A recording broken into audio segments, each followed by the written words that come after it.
So, you think you know Africa. Maybe you've seen the pictures, the documentaries, the sweeping drone shots of savannas. But let me tell you, there's a place that just hits different. It's a country where the rhythm of the city is as infectious as the high-life music pouring out of every speaker. And the warmth of the sun is matched only by the warmth of its people. I'm talking about Ghana. This place isn't just a spot on the map. It's a feeling, a vibe, a story that unfolds with every step you take. From the bustling markets of Accra to the tranquil shores of the Volta. It's a nation bursting with so much color, so much life, so much history, it's almost overwhelming in the best way possible.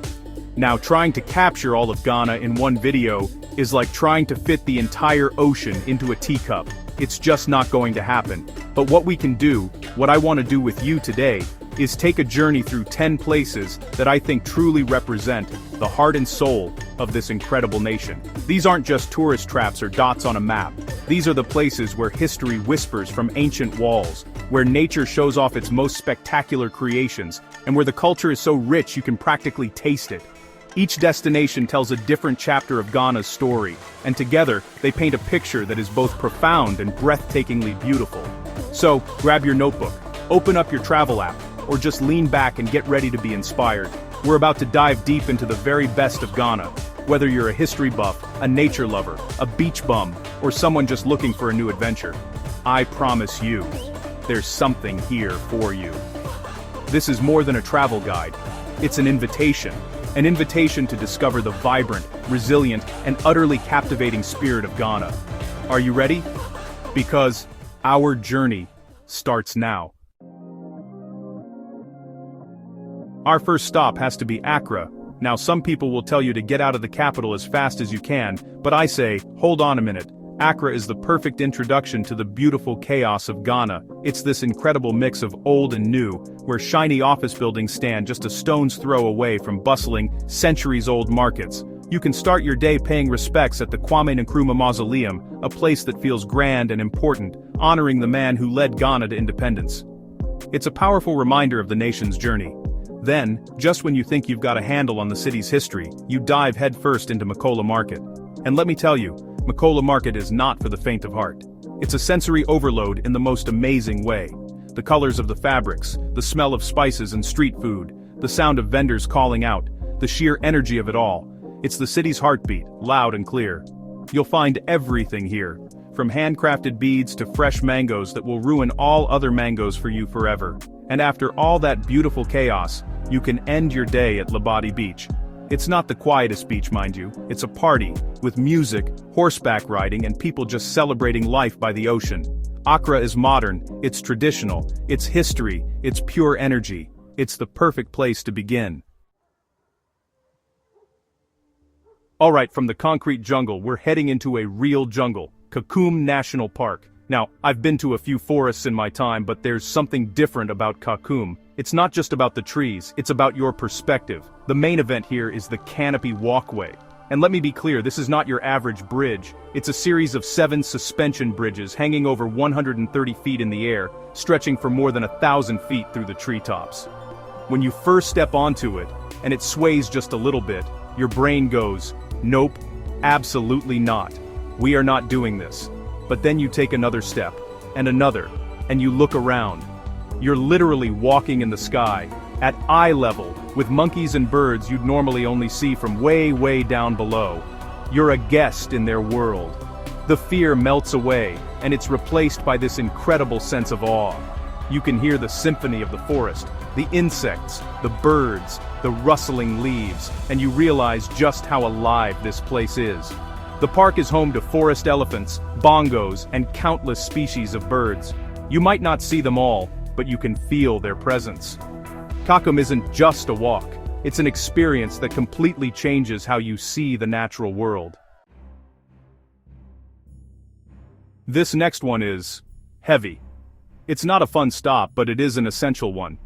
We're going to Cape Coast Castle.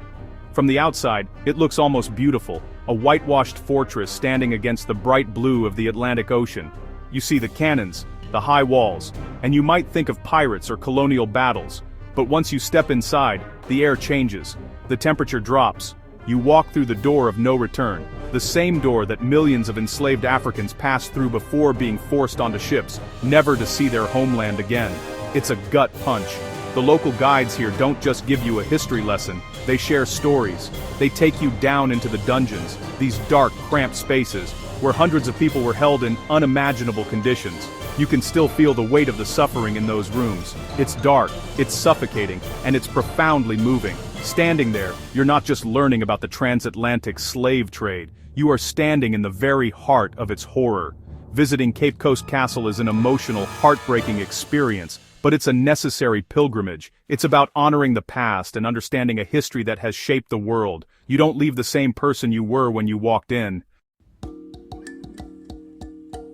After the emotional weight of Cape Coast, our next destination offers a moment of peace and, honestly, a sense of incredible scale. Welcome to Lake Volta, one of the largest man-made lakes in the entire world. I mean, this thing is so big, it feels more like an inland sea. When you stand on its shores, it stretches out to the horizon, dotted with little islands and fishing boats. It's vast, it's calm, and it's a testament to human ingenuity, for better or worse. The lake was created in the 1960s by the construction of the Akosombo Dam, a project that was a huge source of national pride for newly independent Ghana. The dam itself is an impressive sight, a massive wall of concrete, holding back this immense body of water, generating power for much of the country. But the real magic of Lake Volta is getting out on the water. You can take a boat cruise, weaving between small fishing communities that live their entire lives on and around the lake. The pace of life here is slow, dictated by the rhythm of the water. You see fishermen casting their nets in the early morning mist, kids waving from the shore, and the sky reflecting perfectly on the glassy surface. It's a place for reflection, to appreciate the quiet beauty and the sheer scale of what you're seeing. If your idea of a perfect day involves sand between your toes and the sound of waves, then our next stop is for you.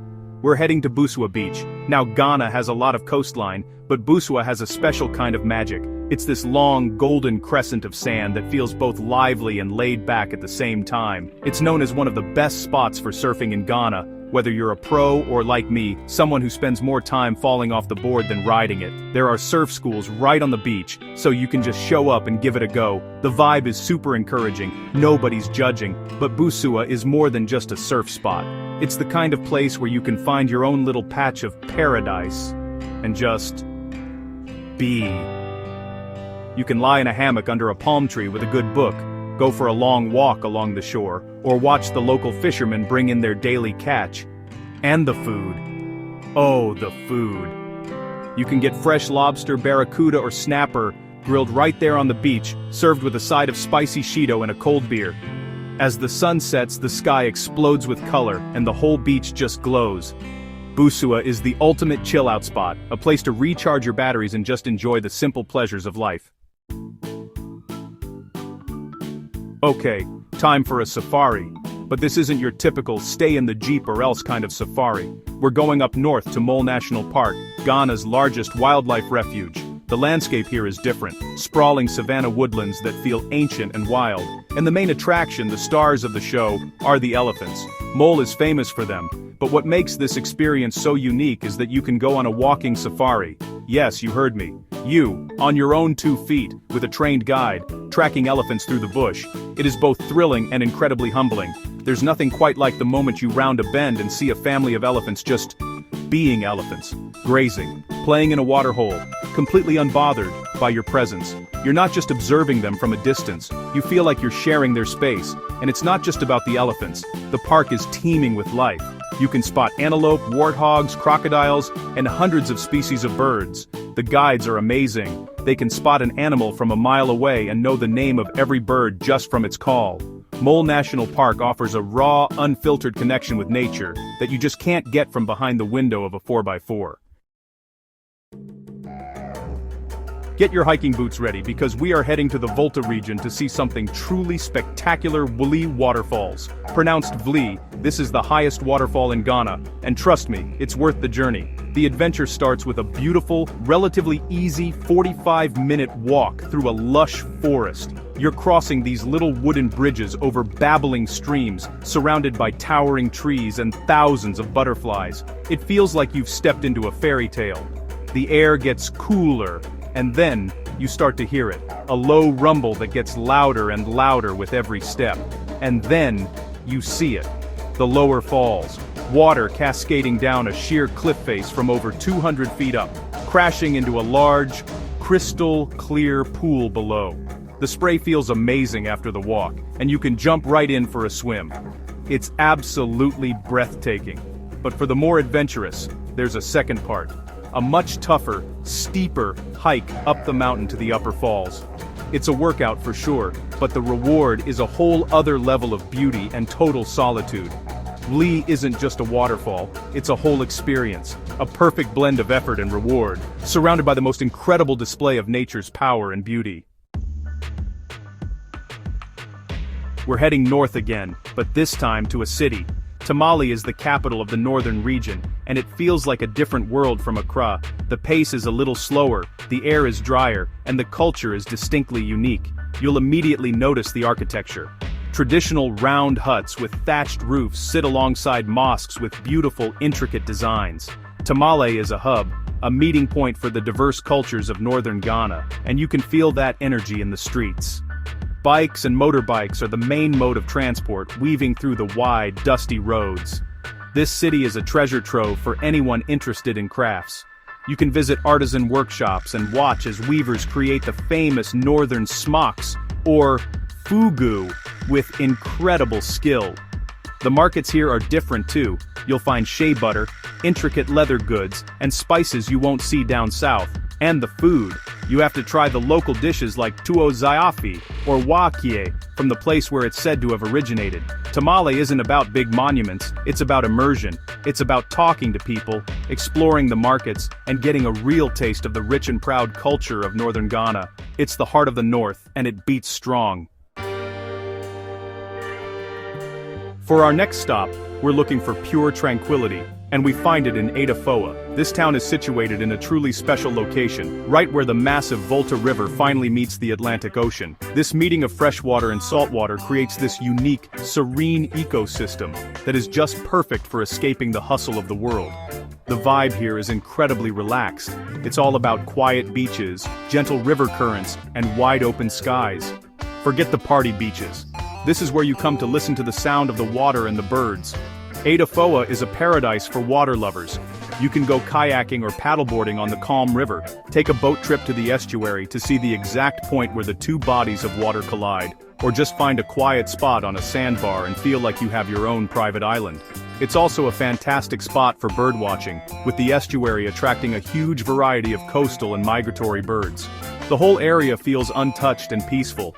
It's the kind of place you go to read, to think, or to do absolutely nothing at all, and feel completely content doing it. Adafoa is Ghana's capital of calm.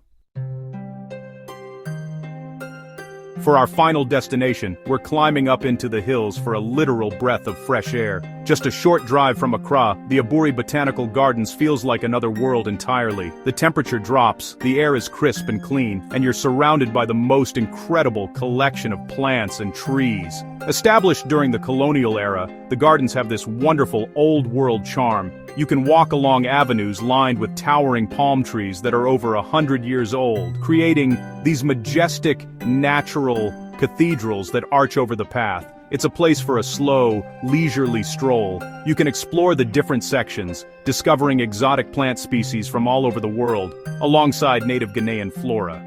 There are beautiful manicured lawns perfect for a picnic, and quiet benches tucked away where you can just sit and admire the view.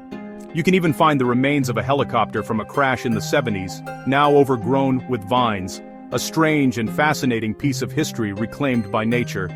The Aburi Gardens are a perfect day trip, an escape from the heat and noise of the city, and a beautiful, peaceful place to end our journey through Ghana. And there you have it. 10 destinations, 10 stories, 10 windows into the soul of Ghana, from the electric energy of Accra's streets to the profound silence of the Cape Coast dungeons, from the sky-high walkways of Kakum to the gentle giant elephants of Mole. We've surfed, we've hiked, we've cruised on a massive lake, and we've found peace where a river meets the sea. This journey has shown us just a fraction of what this amazing country has to offer, but I hope it's clear that Ghana is a land of incredible contrasts and profound depth. It's a place that engages all your senses and touches your heart. Ghana truly offers something for every kind of traveler.